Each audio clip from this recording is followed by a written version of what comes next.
Bonjour tout le monde, je me présente Steve Goupil, ambassadeur du club April Marine. Aujourd'hui, je m'en viens vous montrer la technique du drop shot en position arrêtée. OK, on est rendu à faire le montage pour la technique drop shot. Ça nous prend notre ligne principale qui est du fil tressé. Moi, j'aime bien travailler avec du fil qui a quand même de la couleur, comme ça je vois où ce que je lance. Et je viens l'unir avec un fluorocarbone qui est invisible sous l'eau et qui est plus résistant à l'abrasion. Donc, première chose, il faut unir ces deux fils-là ensemble. Ce qu'on vient faire, c'est le nœud double uni. On se prend une bonne longueur de fluorocarbone. On vient faire une boucle. On vient passer notre fil principal par-dessus. Ensuite, on passe 6 fois le fluorocarbone à l'intérieur.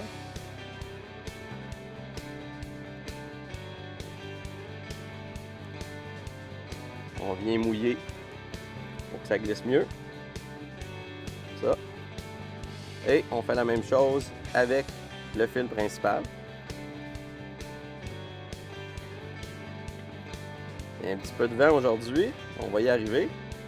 On vient faire une boucle, on vient passer 6 fois. Et vous allez voir après ça, les deux nœuds vont venir se joindre l'un contre l'autre, ce qui donne la résistance.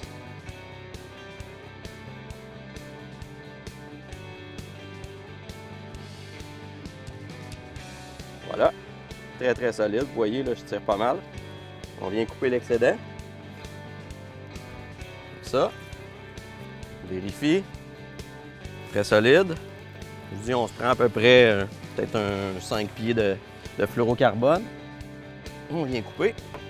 Ensuite de ça, on va venir mettre notre hameçon.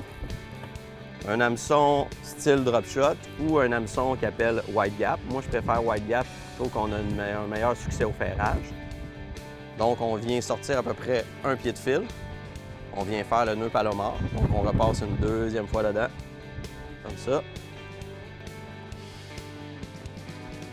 On vient faire le nœud palomar. On repasse. On passe l'hameçon comme ça. On vient mouiller. Là, si on va regarder ici, là, vous allez dire, ouais, mais ton hameçon, il n'est pas au bon endroit. C'est qu'il faut repasser l'excédent de fil de l'avant vers l'arrière, dans l'œillet ici. Là.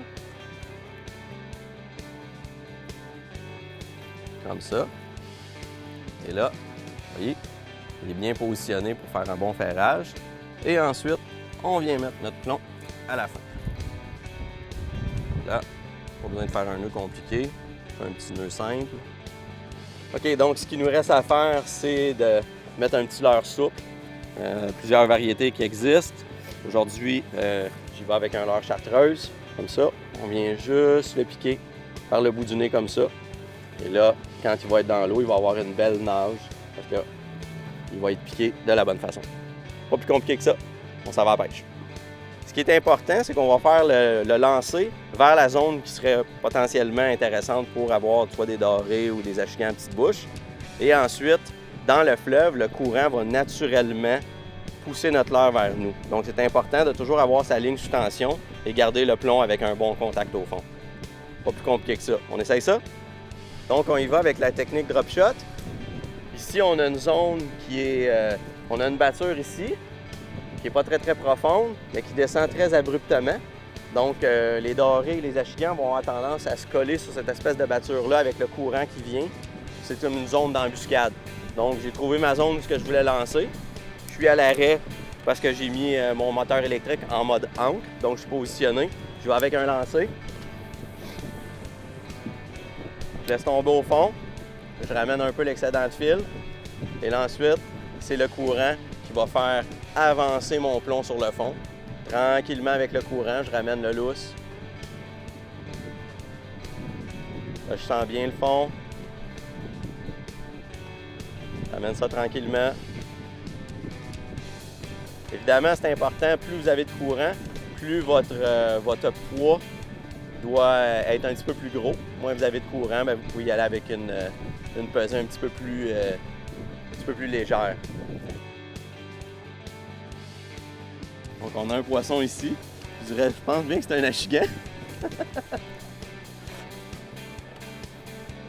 Ah non, c'est un doré.